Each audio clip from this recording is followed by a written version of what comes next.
시절 얼굴 형태의 변화 그리고 최고의 인물 화각이 어느 것인지 오늘은 그거에 대해서 알아보겠습니다. 지금 여러분들이 이 모니터에 보시는 것과 같이 24mm로 찍었을 때와 50mm 찍었을 때 그리고 85mm, 200mm 줌렌즈로 찍었을 때 이렇게 얼굴의 형태가 이렇게 모두 달라요. 그렇기 때문에 여러분들이 어떤 렌즈를 초이스하는지에 따라 가지고 그 사람의 얼굴이 커질 수도 있고 가늘어질 수도 있고 그렇다는 그런 얘기예요. 그러니까 여러분들이 렌즈를 잘 선택해 가지고 찍어야만이 잘 된다. 자, 우리가 얘기할 때 인물 사진에서는 최고로 넘버원으로 치는 렌즈가 우리가 85mm 인물 전문 사진 렌즈죠. 그래서 85mm를 거의 선호하는데 그걸 갖다가 우리가 여친 렌즈라고 한다, 여자들이 좋아한다 해서 이런 얘기를 많이 하는데 오늘은 24mm, 24, 50 그리고 85, 200mm에 대해서 짚고 넘어가겠습니다. 자, 지금 근접 인물 촬영 시 렌즈의 화각이 어떻게 변하는가 이렇게 엄청난 지금 여러분들이 보시는 이 화면상에 보시는 것만 가지고도 엄청난 차이가 있어요. 자, 여러분들이 보시는 제일 위에 왼쪽에는 20mm로 찍었을 때의 형태 20mm 그 다음에 옆쪽이 24mm 28mm, 35mm, 50mm, 70mm 그리고 줌렌즈로 올라가가지고 105mm, 150mm, 200mm 이렇게 차이가 나요. 자, 일반적으로 근접 인물의 적당한 화각은 우리가 85mm다 이렇게 얘기를 해요. 그 이유는 얼굴의 왜곡이 가장 적다. 우리가 이렇게 얘기할 때 그래서 85mm가 인물사진용으로서는 제일 적합하다 이렇게 얘기를 해요. 자, 85mm 아래쪽으로 내려가 가지고 보면 자 70mm 지금 현재 여기는 85mm가 없고 70mm로 찍은 사진인데 이 아래쪽으로 보면 일단 사람이 줌이 돼 있어요. 다. 그렇기 때문에 얼굴에 왜곡이 생겨가지고 코나 얼굴 전면부가 보편적으로 과장이 돼 있고 85mm가 넘는 화각은 얼굴이 줌으로 해서 퍼지기 때문에 각 렌즈 회사들에서 인물용 화각으로 새롭게 렌즈를 만들어낸 게 85mm 렌즈다. 그래서 일반적으로 우리가 쓰는 85mm 렌즈에서 135mm 그 사이를 제일 많이 쓰는 이유가 바로 여기에 있는 거예요. 그래서 한국 사람들이 예전에 이사에 135mm 제가 간혹 이렇게 강의하면서 얘기를 하죠. 한국 사람들이 제일 좋아하는 게 135mm 렌즈를 좋아한다. 인물 사진 찍기가 제일 좋기 때문에. 그렇지 않고는 거의 50mm 가지고 인물 사진 찍는 사람도 있어요. 없지는 않아요. 자, 그룹바디에다가 50mm 렌즈를 끼면 그게 바로 85mm가 되기 때문에 굳이 따로 그룹바디 쓰시는 분들은 상관이 없어요.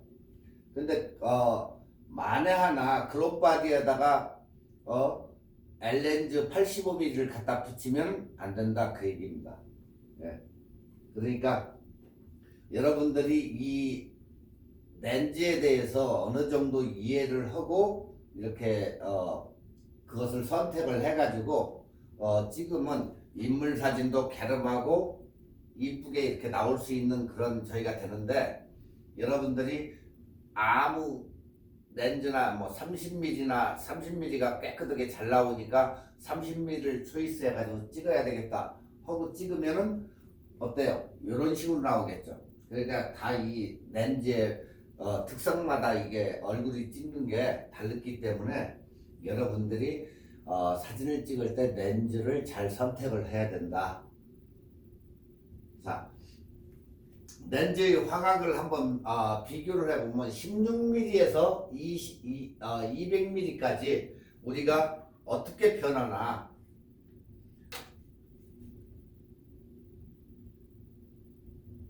자, 지금 현재 이게 70mm예요. 자, 어떻게 얼굴이 지금 변하고 있는데 어때요? 엄청나게 틀려지죠? 이게 화각의 차이예요.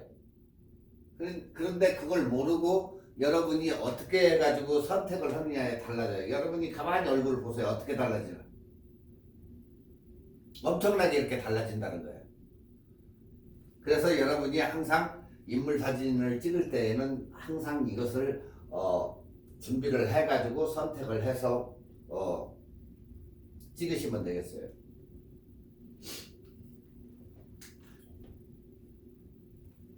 자, 다음은 35mm하고 40mm, 겨우 5mm 차이인데 별로 차이가 없을 것이다? 그렇지 않다.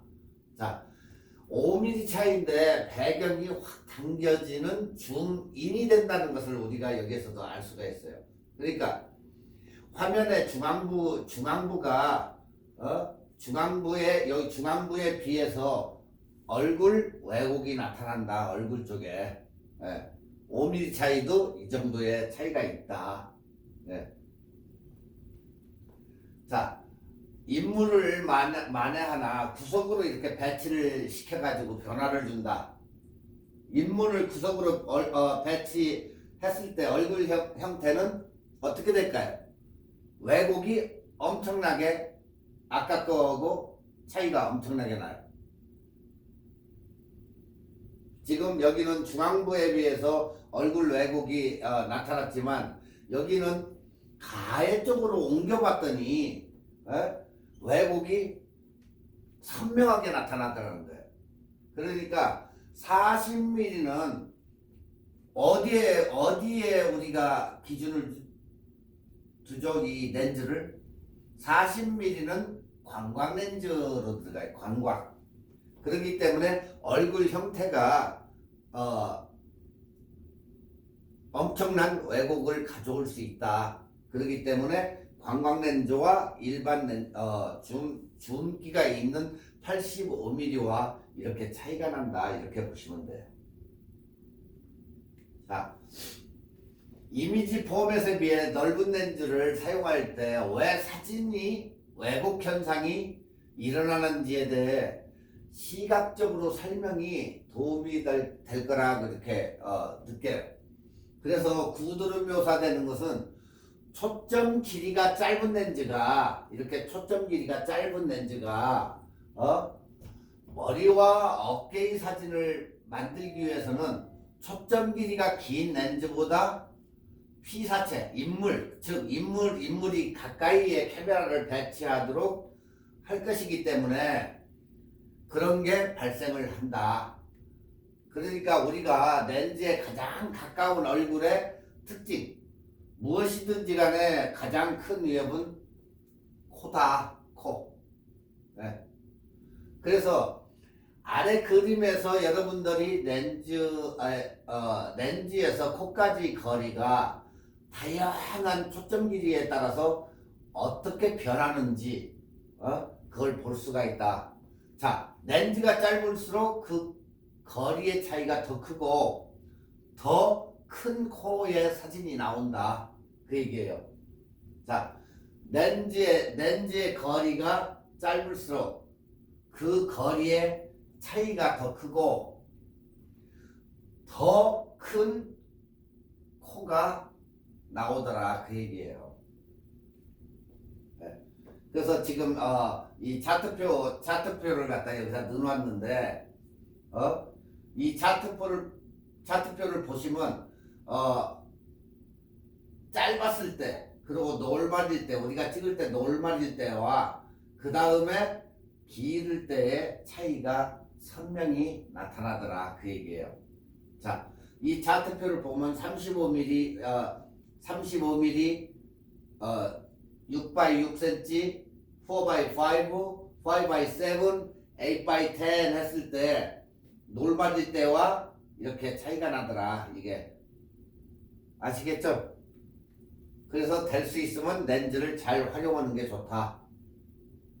자, 여기는 인물 사진은 아니지만 그래도 우리가 참고할 게 7.5mm, 그러니까 FF로 환산을 해가지고 15mm인데 300mm FF 환산으로 했을 때 600mm 실제적인 차이예요 이게. 자, 우리가 이렇게 봤을 때 15mm로 찍었을 때와 이렇게 300mm로 찍었을 때와 차이가 이렇게 어마어마한 차이가 나요. 우리가 일례로 이렇게 봤을 때 이 사진은 지금 요 빌딩이 여기에 있는 옐로 부분에 있는 그 건물인데 우리가 일반적으로 봤을 때는 이런 사진이 되지만은 줌렌즈 300mm로 당겨가지고 찍었을 때는 이러한 사진이 나오더라 이렇게.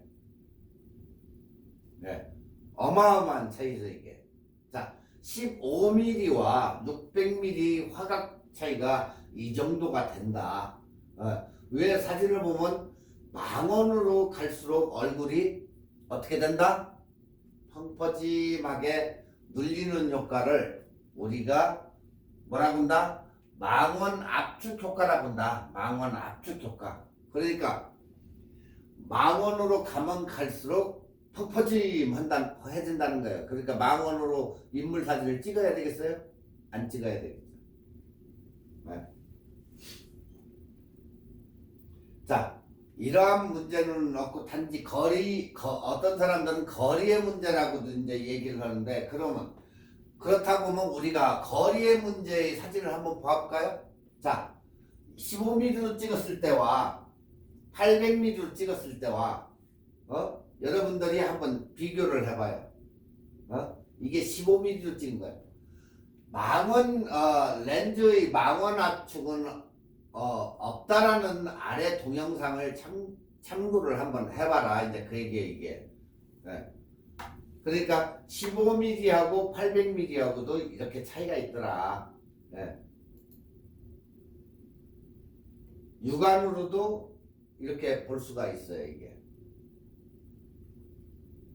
자, 결론은 화면 중 피사체의 크기는 전적으로 거리에 결정된다. 거리에 따라서. 그러니까 가까우면 크게 보이고 멀면 작게 보이더라. 예. 관광렌즈는 우리가 근접 촬영 시 거리에 따른 크기의 차이가 극단적으로 나타나지만 관광렌즈는 아무런 교정 없이 엘리멘트가 없는 그런 어한 렌즈처럼 나오기 때문에 어때요? 왜곡이 있죠. 왜곡이 어한 렌즈는. 그런데 건물 같은 직선이 많이 포함된 피사체의 경우 선이 어떻게 나오죠? 직선으로 보이지 않으면 우리 눈에 그냥 어색하게 보이는 거예요. 그러니까 반듯반듯하게 직선으로 보이는 것은 아무 이상이 없는데 직선이 아닌 것은 조금 우리가 볼 때 눈으로 볼 때에 조금 이상하게 느껴진다. 네. 그래서 이 광학적으로 이제 교정 엘리멘트를 이제 넣어서 휘어진 선을 갖다가 직선으로 보이게 하다 보니까 원래 주변부에서 작게 보여야 할 피사체가 펼쳐서 커지면서 이렇게 과장되게 보인다. 바로 그 얘기예요. 그러니까 관광렌즈의 주변부에 이 얼굴이 왜곡이 심하게 나타나는 것도 이러한 이유다. 네. 이제 여러분들이 이거에 대해서 어느 정도 이해가 갔을 거예요. 자, 그러면 우리의 사람의 눈은 망원도 아니고 표준에 가까워요. 근데 왜 전혀 왜곡이 또 없을까? 네. 표준도 거리에 따른 왜곡이 없는 수준은 아니고 약간은 있다. 네. 그건 눈은 초점에 맺히는 부분이 곡면이기 때문에 곡면. 예. 그래서 카메라의 센서도 앞으로 자꾸 곡면 시대가 올 거예요. 예. 그렇게 되면 어떻게 돼요? 렌즈 교정이 엘리멘트를 들어가지 않아도 되고 렌즈의 크기가 지금보다 점점 작아질 거란 말이지. 자, 우리가 이제 일반적으로 관광 렌즈, 어안 렌즈를 가지고 사진의 주변도를 이렇게 찍어서 보니까 이쪽과 어때요? 차이가 엄청나게 많죠. 꼭 풍선 이렇게 늘여놓은 것처럼 이런 식으로의 틀림이 왜곡 현상이 나타나더라. 선도 빠듯이 가는 게 아니고 이렇게 휘어가지고 가기 때문에 이 어안 렌즈로 사진을 찍어보면 그렇게 차이가 나더라. 자, 이해들 가셨죠? 자, 이제 우리가 이제 2월이 됐는데 여러분들한테 항상 강의 시간에 얘기해줬듯이 2월에 꼭 가야 할 하이라이트. 1월은 뭐 거의 여러분들이 스키장이나 이런 데를 가서 사진을 많이 찍기 때문에 스키장도 굉장히 좋지만 이제 어느 정도 지났기 때문에 뭐 2월에 이벤트를 지금은 거의 크로스돼 가지고 하는 데가 없기 때문에 2월 이벤트에 대해서는 제가 설명을 안 하겠어요. 이게 LA하고 오렌지 카운티 지역에 이벤트 베스트 8 해가지고 있는데 이것은 여러분들이 그냥 거의 제가 볼 때 안 할 것 같아요. 뭐 산타모니카에 이제 뭐 와인 페스티벌이 있고 하는데 하는지 안 하는지를 모르겠어요. 그래서 이 파트는 그냥 넘어가겠어요. 얼바인 파크에 있는 노드 트레일이고 LA 아트쇼도 이게 보통 2월 첫째 주 말쯤에서 하는데 이것을 하는지 안 하는지를 지금 모르기 때문에 이것은 그냥 넘어가겠어요.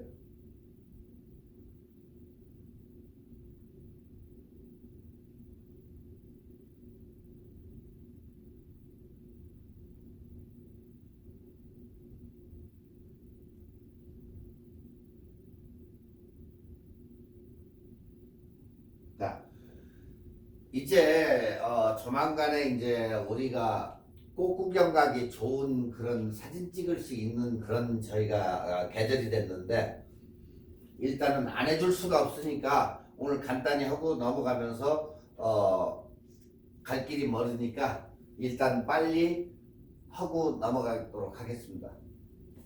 자, 우리가 이제 첫 번째로 꼽는 데가 엘시노어 지역인데 엘시노어는 여러분들 잘 아시다 페창가 카지노 근처에 있는데 페창가 카지노를 아시는 사람은 이 레이크 엘시노어를 잘 알 수 있을 거예요. 레이크 엘시노 치면 이렇게 나오기 때문에 3월부터 이러한 노란 꽃들이 나오기 시작을 해요. 그래서 월크 캐년 트레일이 가장 좋은 뷰다. 그래서 이렇게 꽃이 만발할 때 가가지고 가족과 함께 사진을 찍으면 좋다. 첫 번째 지역이 레이크 엘시노. 네. 자, 두 번째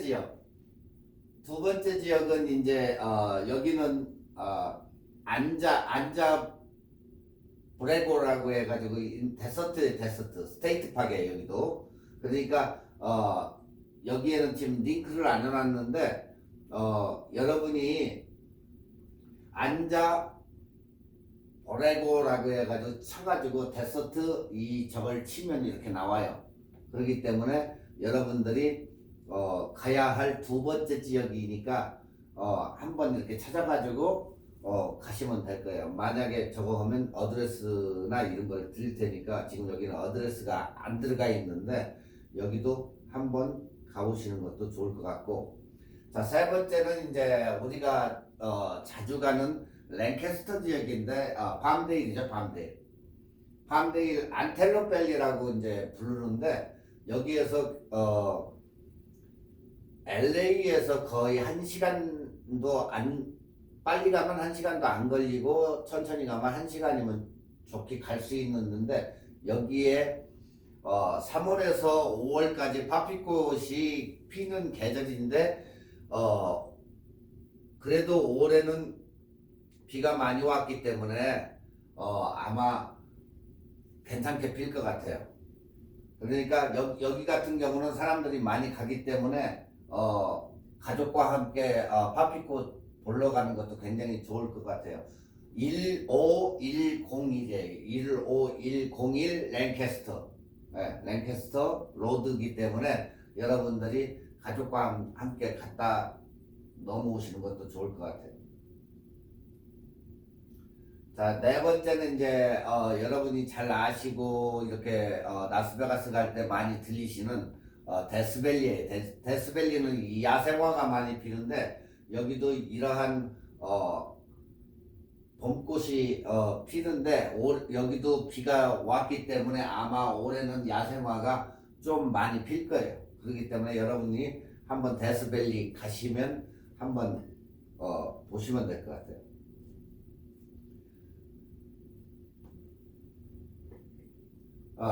여기는 카리조 플레인 내셔널 모nument인데 주소는 17495 소달레이크라고 해가지고 여러분이 찾아가지고 가시면 될 거예요. 이렇게 마운틴에 이렇게 노란 꽃으로 물들은 것을 보시면 장관이다 이렇게 느끼실 수가 있으니까 여러분들이 직접적으로 찾아가서 가보시면 돼요. 2월에서 거의 4월까지는 이런 형태를 유지를 하니까 한번 가시면 돼요. 17495 소달레이.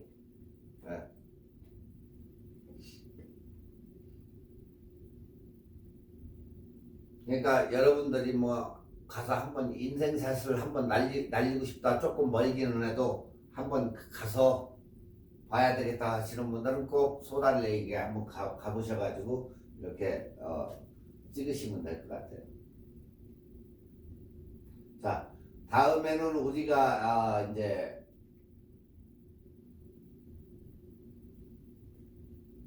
플라워 필드인데 5704 파세오 델 로스, 여기는 3월부터 5월까지 이렇게 피기 때문에 좋기는 한데 단지 입장료가 여기는 있다는 것을 명심하셔야 돼요. 네.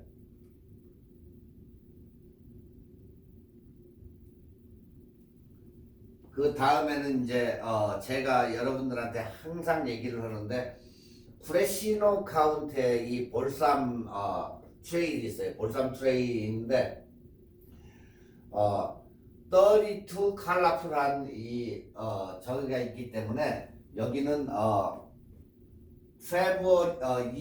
7일 2월 7일 이 오프닝 저기가 세라모니가 있는 게 보통 February 7 정도가 되니까 지금 아마 오픈은 했을 거예요. 그렇기 때문에 여기에 많은 이렇게 볼 수 있는 그런 저것도 있고 꽤 많은 사람들이 오기 때문에 여기는 한번 가볼 만한 그런 데예요. 프레시노. 그러니까 요세미티 아래쪽으로 해가지고 그 시리가 있는데 가는 도중이기 때문에 요세미티를 가는 사람이라든가 이런 사람들이 가가지고 이 볼삼 떨어지는 거며 이런 사진을 찍기에는 아주 그냥 눈발이 날리듯이 날리니까 여러분들이 한 번씩 가가지고 볼 수 있는 그런 기회가 되면 좋을 거예요. 자, 거기에 이제 꽃들이 이렇게 나오는데 여러분들 그동안 배웠던 뭐 접사라든가 렌즈를 준비해 가지고 이렇게 찍으시면 돼요. 네. 이런 식으로 해가지고 차를 타고 다니면서 들어가고 싶은데 들어가시면 되고, 이렇게 멋있는 그런 사진들이 많이 나오니까 꼭 한번 가보시는 것도 괜찮아요. 여기는. 네. 보통 여기서 보면은 이 사람들은 3월 초에 찍는 사진들이에요. 3월 초에서부터 중순, 3월 9일, 3월 4일, 3월 9일, 3월 6일. 그러니까 3월 초가 좋다는 거. 너무 또 다 떨어지고 나가지고 가면은 안 좋아요. 그렇기 때문에 잘 봐가지고 웹사이트나 이런 데 보면 사진이 그날 올라오는 게 있어요. 그걸 체크업을 해가지고 잘 선택을 해가지고 토요일 날 딱 가가지고 사진을 찍고 그러고 오시면 좋을 거예요. 자, 여기 프레시노는 99번 프리웨이 선상에 있는데, 여러분들이 보시다시피 이런 식으로 볼삼 트레일이 있어요. 그러니까 핑크색으로 돼 있는 여기를 이렇게 도는 그런 경우도 있고, 아니면 오렌지 컬러까지 이렇게 보고 180번으로 들어가서 이런 식으로 해가지고 보시는 경우도 있고, 63번을 타고 나가면 킹스 캐년 세코이아 이쪽으로 빠져요. 네. 그러니까 여러분들이 보고자 하는 것만 이렇게 보고 나와도 되고, 뭐 돈 받는 거 아니니까 이것을 트레이를 한 번씩, 거의 이게 37마일인가 그래, 여기 한 번 저 도는데. 그렇기 때문에 여러분들이 어디를 볼 것인지 혹시 빨리빨리 보시고 그러고 돌아오시는 게 좋을 거예요. 지금 여기를 이렇게 보시면 여기서 갈 때는 5번 노스를 타고 가다가 99번 노스를 타고 가는데 여기가 프레시노 실이에요. 그리고 이쪽이 세코이아 파, 킹스 캐년 이렇게 돼 있기 때문에 들어가셔가지고 프리웨이에서 바로 내려가지고 99번 프리웨이에서 내리면 바로 하니까 이런 식으로 돌아가지고 나오시면 될 거예요. 그래가지고 다시 5번 타고 올라오시면 돼요. 이제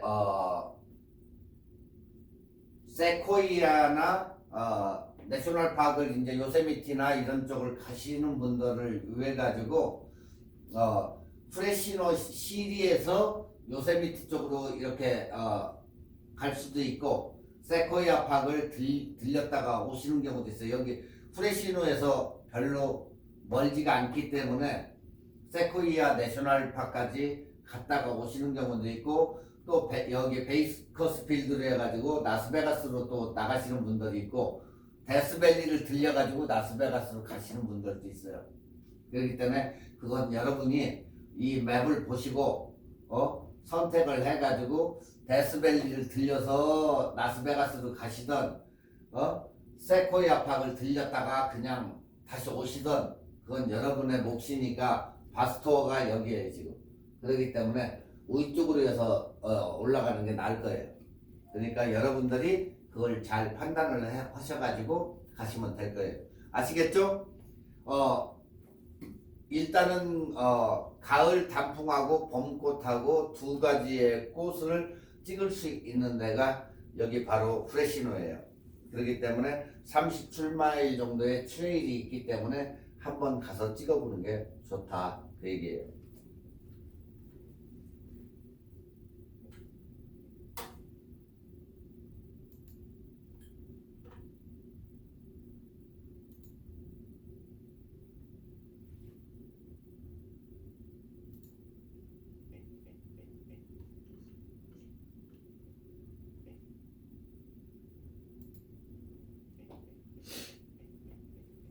자, 제가 알레르기가 좀 있어가지고 좀 코를 계속해서 요즘 강의 시간이 좀 훌쩍훌쩍 하는데 이해해 주시기 바래요. 자, 우리가 인물 사진용으로 이제 사진을 찍을 때 50mm 하고 85mm, 인물 사진에 최적화된 렌즈는 85mm인데 우리가 보편적으로 이 제품이 고가이다 보니까 조금 기피하시는 분들이 많아요. 근데 거기에 비해 저가품도 있기 때문에 탐른이나 시그마 렌즈도 있어요. 나중에 탐른 제품하고 시그마 제품하고 거기에 비교표를 갖다가 한번 설명을 해 드리든지 한번 할 테니까 그건 뭐 염려 안 하셔도 돼요. 싸고 좋은 렌즈도 있으니까.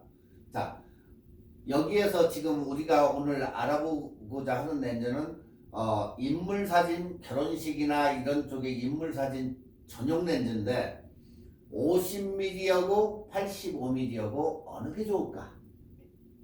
또한 35mm하고 50mm하고 무슨 차이가 있고 어느 게 좋을까? 또 가격은 얼마나 될까? 지금 저 역시도 35mm 이걸 쓰는데 아주 만족할 만한 렌즈예요. 가격도 싸고. L렌즈에 비해 가지고는 괜찮은 렌즈예요. 자, 첫 번째 EF 50mm F 값이 1.2 그러니까 렌즈가 밝죠. USM 렌즈예요. 자, 여기에 보면은 뭐가 빠졌죠? IS가 빠져 있어요. 그죠? 스테빌라이저 시스템이 없다는 게 흔들림 방지 그게 없다는 얘기예요. 자, 거기에 비해서 EF 50mm의 0.4 제가 가지고 가끔 쓰는 렌즈가 뭐 0.2, 0.4 뭐 이런데 0.4짜리는 350불이에요. 50mm짜리. 그리고 EF 렌즈 50mm 0.8 120불이에요. 이 가격 대비 자 1200불 50mm 1200불을 줘가지고 L렌즈를 사가지고 찍은 사진과 350불짜리 F값이 1.4인 렌즈로 찍은 사진과 120불짜리로 찍은 사진과 이렇게 약간씩은 달랐더라. 예. 지금은 이 사진은 인물 사진 빼고 이 두 개의 인물 사진은 0.4와 0.8 렌즈의 밝기가 틀린 걸로 찍은 거예요. 초나 ISO나 이 값은 똑같이 준 사진인데 이것과의 차이가 이렇게 나더라. 약간의 차이는 있죠. 자, 50mm는 화각이 좋고 아웃포커싱이 85mm보다 덜 된다. 아웃포커싱이 잘 돼야만이 인물을 갖다 더 부각시켜 가지고 짱한 사진이 돼야 되는데 85mm보다 이 50mm가 좀 아웃포커싱이 덜 되더라 그 얘기예요 이게. 반면 85mm는 50mm보다 화각이 당연히 틀리겠죠. 50mm보다 화각은 덜하지만 아웃포커싱은 굉장히 강하다. 그래서 어때요? 사진의 심도가 굉장히 깊다. 그래서 인물 사진용으로는 85mm를 능가하는 사진이 있다 없다? 없다. 그래서 85mm 렌즈를 가지고 뭐라 하죠?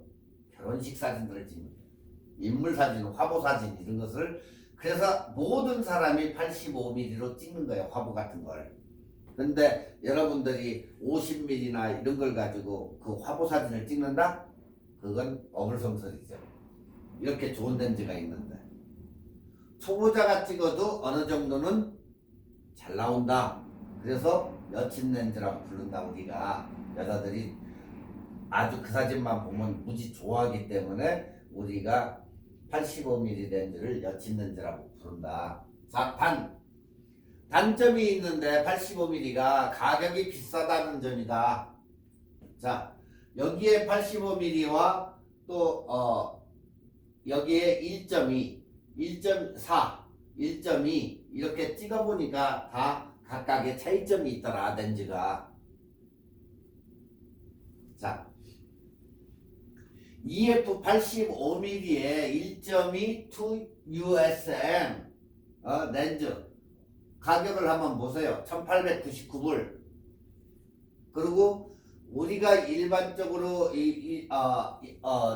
포인트 4 IS 이것은 스테빌라이저가 있는데 이것도 역시 85mm짜리 구하려고 보니까 1599불이더라. 네. 그리고 EF 85mm.8 300불. 아웃포커싱 이것도 잘 되잖아요. 하지만 뭐라겠죠? 비싼 카메라들은 안에를 수치를 잘 잡아가지고 해놨기 때문에 월등히 그 비싼 값어치가 있다. 그래서 렌즈도 무겁다. 그 얘기예요, 이게. 그 반면에 EF 85mm f1.8 같은 경우는 렌즈가 가벼워요. 이것은 굉장히 무겁고 그 가격 차이가 여기에서 나와요. 그러니까 우리가 생각할 때 뚱뚱한 사람들이 그래도 많이 먹는다 우리가 이렇게 생각되니까 그런 사람은 조금 비싸게 느껴지고 그래서 북한의 저 누구야 살찌워서 지 할아버지 비슷하게 그 저거로 가려고 똑같은 얘기인데 여기서도 렌즈가 비싼 대신에 무겁다. 싼 대신에 가볍다. 가지고 다니기는 굉장히 좋죠. 그 대신 이러한 특성 차이가 있다 이렇게. 자, 300불짜리 찍은 사진과 비싼 약 플러스 텍스 뭐 거의 2,000불이니까 2,000불짜리 찍은 사진과 이렇게 다르더라. 여기서 얘기하는 것은 렌즈 하나하나의 특성이 있기 때문에 그 선택은 다 여러분들의 몫이라는 거. 뭐 싼 거 쓴다고 해가지고 뭐라고 하는 사람 없고 비싼 거 쓴다고 해서 뭐라고 하는 사람이 없는데 이것을 사기 위해서는 재정적인 부담이 있다. 예. 그래서 여러분들이 보통 카메라를 일반적으로 우리가 1,700불짜리를 하나 샀다. 아니면 뭐 3,000불 주고 뭐 5D를 샀다. 5D를 사가지고 내가 사용을 하려고 보니까 그 주변부 기계하고 이런 걸 사다 보니까 그게 8,000불 정도 들더라. 네. 그게 맞는 얘기예요. 그래서 꼭 자기가 투자를 해가지고 3,000불짜리 카메라를 샀으면 꼭 자기가 필요한 것만 구비를 해가지고 일단 쓰시면 돼요. 그러다가 꼭 필요한 건 사시면 돼요. 하나씩. 네. 자, 이번에는 35mm 대 50mm. 자, 35mm짜리와 50mm.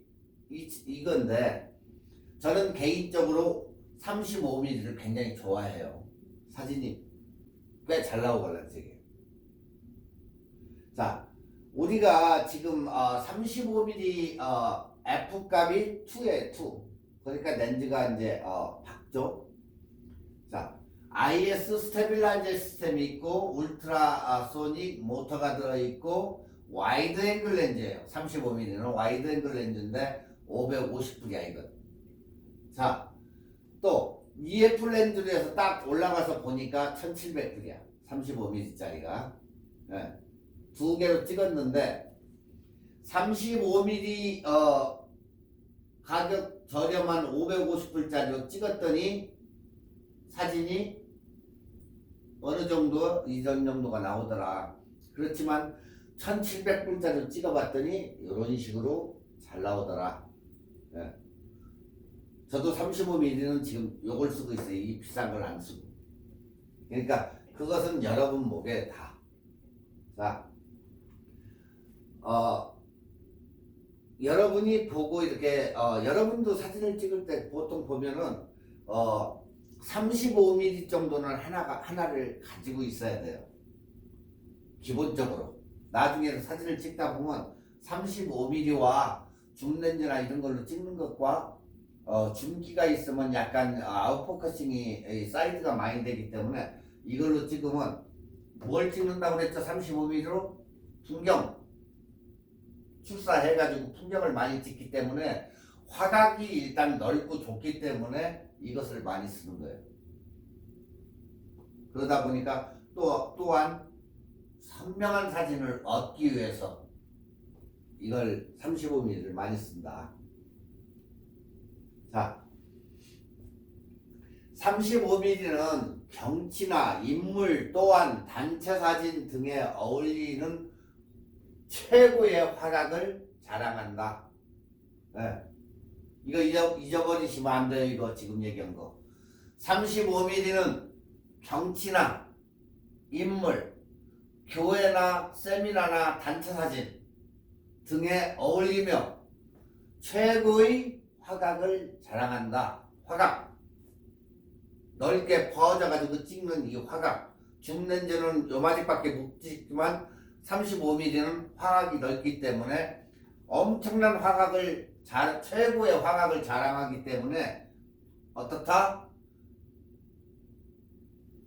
경치나 풍경, 인물 또한 단체 사진의 최고의 렌즈이다.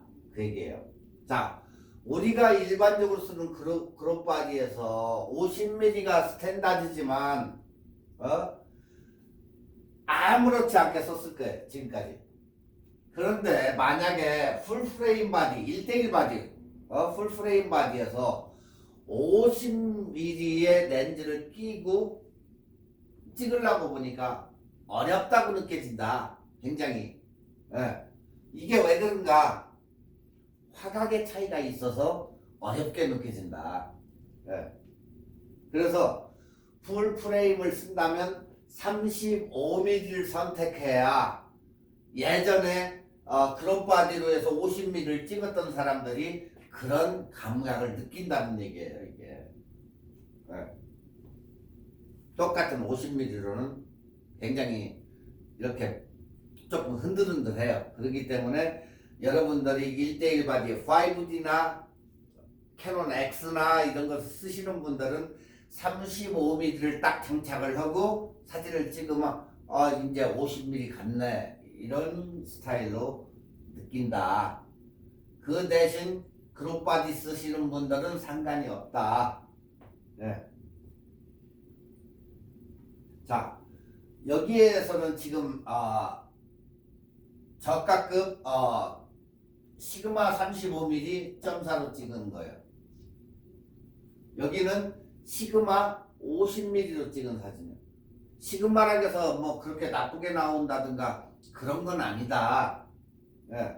시그마나 탐른이나 자기네 각자의 고유의 그 저거가 있기 때문에 시그마를 쓴다 해가지고 나쁜 그런 사진이 나오는 건 아니다. 예. 지금 여러분들이 이 사람을 찍은 사진이 시그마 35 F 1.4로 찍은 거예요. 이게 두 번째 거 보시면 50mm로 찍은 거예요. 네. 확실히 약간 35mm보다 50mm로 찍으니까 약간 줌이 되죠. 아웃포커싱 되고. 자, 보시는 바와 같이 35mm 화각과 50mm의 화각의 차이예요. 35mm의 화각과 50mm 당겨지는 줌이 돼버린다는 거지. 이게 35mm는 많은 화각이 있고 50mm는 상당히 클로즈업이 된다. 네. 그리고 아웃포커싱이 많이 되며 뒷배경이나 화질이 뭉개지고 엉성해진다는 거예요. 그렇지만 그 반대로 이것을 봤을 때는 아무 이상 없이 깨끗이 나온다. 그래서 결과적으로 답은 뭐다? 1대1 바디에서는 35mm가 35mm가 스탠다드다 이렇게 보시면 좋다. 그게 답이다. 35mm가 스탠다드다. 그룹 바디에서는 50mm가 스탠다드지만 35mm 풀 바디, 1대1 바디, 5D 이상 아니면은 그 아래쪽도 요즘에 나온 풀 바디에서는 35mm 렌즈가 스탠다드다 이렇게 생각하시면 돼요. 여러분들이 찍으실 때. 그렇지만 D 시리즈 20D에서부터 60D 70 뭐 이런 식으로 해가지고 D 시리즈에서는 그룹 바디에서는 50mm가 스탠다드다. 아시겠죠? 이 차이. 자 그러면 30mm 클로즈업 사진을 찍으면 어떻게 될까? 넌센스다, 넌센스. 왜냐하면 35mm는 관광렌즈로 해서 일단 가까이 갈수록 얼굴에 왜곡 현상이 생긴다. 예. 그러니까 광각의 특징이 가까이 있는 것은 어때요? 크게 보이고, 예? 그리고 크게 보이고 멀리 있는 것은 작게 보이고, 또한 피사체에 이렇게 근접할수록 어때요? 왜곡이 심해지죠. 네. 그러니까 피사체를 가까이 가서 이렇게 인물 사진을 찍으려고 하면 어때요? 왜곡이 심해지고, 네. 멀리 있는 것은 멀리, 네. 이런 식으로 그런 특징이 있다는 거예요. 35mm는. 네. 가까이 그러니까 찍으면 얼굴에 왜곡 현상이 나타난다 이게. 더 가까이 간다? 그럼 왜곡 현상이 더 많이 일어나겠죠. 네. 그래서 야외 촬영 시 35mm는 광각의 특성상 뭐가 좋다? 원근감이 굉장히 좋아서, 그래서 가까운 거리는 크게 느껴지고 멀리 뒤쪽은 아주 멀리 이렇게 해주기 때문에, 그래서 풍경 사진을 이걸로 찍으라고 하는 거예요. 이제 여러분들 이해 가시죠? 왜 자꾸 경치나 풍경 찍으려고 하는데 35mm를 왜 자꾸 가져가라고 할까? 에? 뭐 때문에 그럴까? 가까운 곳은 크게, 멀리 있는 건 아주 멀리. 이게 광각의 특징인데 이걸 갖다가 배제하고 그냥 표준 가지고 가서 찍겠어요, 여러분은? 그잖아요. 화각도 좋은데. 그러니까 훨씬 이게 이득인 거죠, 사진이. 네. 자, 50mm로 해봤더니 원근감이 없더라. 이게 그냥 사실적인 것만 묘사가 되는 게 50mm다. 그래서 우리가 우리 눈으로 보는 거나 50mm 렌즈로 보는 거나 같다 해서 이게 표준 렌즈예요. 표준 렌즈. 그래서 표준 화각이라고도 불러요. 50mm가. 자, 이 사진을 보면 이쪽 왼쪽에 있는 것은 35mm 찍어서 원근감이 굉장히 좋아요. 그죠? 앞쪽에도 딱 이렇게 돼 있고. 자, 근데 50mm로 딱 찍었더니 그냥 그대로 갖다 놓은 사실적인 표현이 되더라. 그래서 35mm와 50mm의 차이점이 바로 이거다. 이제 여러분 완전히 이해하셨죠? 35mm와 50mm의 이 차이점. 그래서 여러분들이 출사를 나간다든가 할 때는 항상 35mm, 35mm를 항상 지참을 해가지고 싼 거든 비싼 거든 그게 문제가 아니라 항상 35mm를 뭐 잠을 안 자고 조금 더 벌더라도 35mm는 하나는 항상 가지고 다녀야 좋다. 그 얘기예요. 어떤 분들은 35mm 아래쪽 것도 가지고 다니시는 분이 있어요. 자, 50mm 렌즈는 닛샷에 강하다. 닛샷. 니샷이 뭘 얘기하는 거죠? 니샷. 여기서 지금 니샷 하니까 니샷이 이거 사진 용어인데 상반신 사진을 갖다가 우리가 니샷이라고 불러요. 상반신 사진. 그러니까 여러분들이 이렇게 사람을 찍을 때 아래쪽은 잘라버리고 위쪽으로 찍을 때 이걸 갖다가 우리가 니샷이라고 부르니까 니샷 사진. 상반신 사진. 자, 그러니까 50mm는 이렇게 찍을 때 상반신으로 찍을 때 여기에는 굉장히 강하다. 50mm는. 자, 35mm는 원래 렌즈가 광각의 특성이 있는 사진 때문에 전신을 이렇게 해서 찍었을 때 어때요? 전신을 찍었을 때 다리가 좀 크게 나온다든가 약간 왜곡 현상이 있다. 이건 그렇지만 50mm 니사 촬영을 하면 왜곡이 없기 때문에 인물이 부각이 된다. 자, 니샷 사진을 찍을 때는 몇 mm로 찍어야 좋다? 50mm. 근데 35mm로 찍어봤더니 결론을 얘기해 주는 것은 35mm로 찍었더니 이게 크게 나오더라. 이런 데가 왜? 왜곡 현상이 있으니까. 그렇기 때문에 인물 니샷 사진 찍을 때는 항상 50mm로 찍고 풍경이나 경치나 단체 사진 이런 것을 조금 떨어진 데서 찍을 때는 35mm로 찍고 35mm가 없으면 어때요? 50mm로 찍어야지. 그 대신 이것을 알고 있어야 된다. 광각렌즈는 피사체에 다가갈수록 어떻다? 왜곡이 심하다. 그냥 일반적인 거 찍을 때는 모르지만 아까도 봤죠? 사람을 얼굴 한쪽 구석에다 넣어놨을 때 왜곡이 심하다는 것을 느꼈잖아요. 우리가 35mm는 광각기가 있기 때문에 다시 한번 얘기하지만 광각기가 있기 때문에 어떻다? 왜곡이 있다. 자, 아래에서 위로 찍는 노 앵글 사진. 지금 이 사진 보면은 아래쪽에서 이게 위로 찍은 사진이야. 이게 이 사진을 보면 자, 가까이서 찍은 35mm 경우 피사체가 왜곡으로 뒤로 누운 것 같이 반드시 서 있는데 뒤로 누운 것 같이 왜곡 현상이 일어난다. 이렇게 35mm는.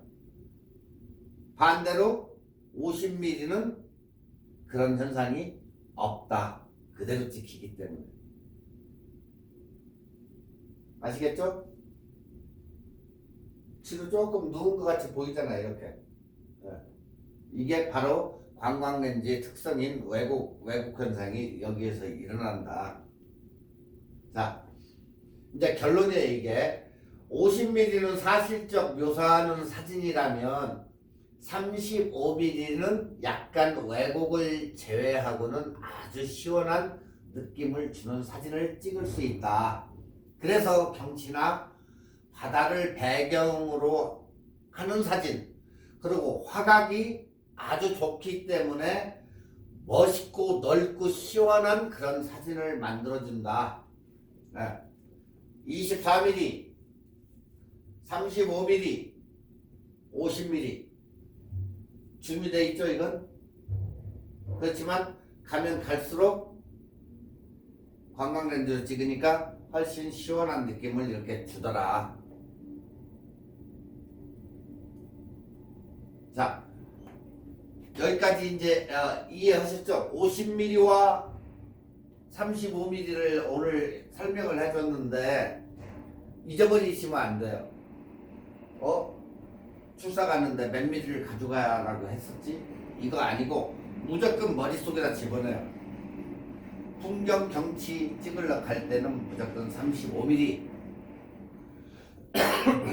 그리고 인물 사진을 찍을 때도 35mm는 찍지만은 피사체에 가까이 가면 갈수록 왜곡이 현상이 일어나고 멀리 가면 갈수록 뒤에 있는 배경은 더 멀리 가는 게 35mm고 시원한 느낌을 주고 50mm는 그냥 표준 스타일로 해가지고 왜곡이 안 일어나고 찍히더라 그 얘기예요. 아시겠죠 이제? 자 오늘은 여기까지만 하고 다음 시간에는 파노라마 사진 찍는 거 하고 그 모드 여러분 모드의 A 모드와 셔터 스피드와 그런 상관관계에 대해서 한번 알아보고 그리고 넘어가겠어요. 그리고 지금 할 게 많은데 지금 한 50% 정도 온 것 같은데 코너 브레이크 끝나고 다음 시간에도 아마 사진을 이번에는 영상을 조금 뒤로 물리더라도 사진을 좀 했으면 좋겠어요. 그러니까 여러분들이 그렇게 좀 생각을 하시고 계셨으면 좋겠어요. 다음 시간은 A 모드에 대해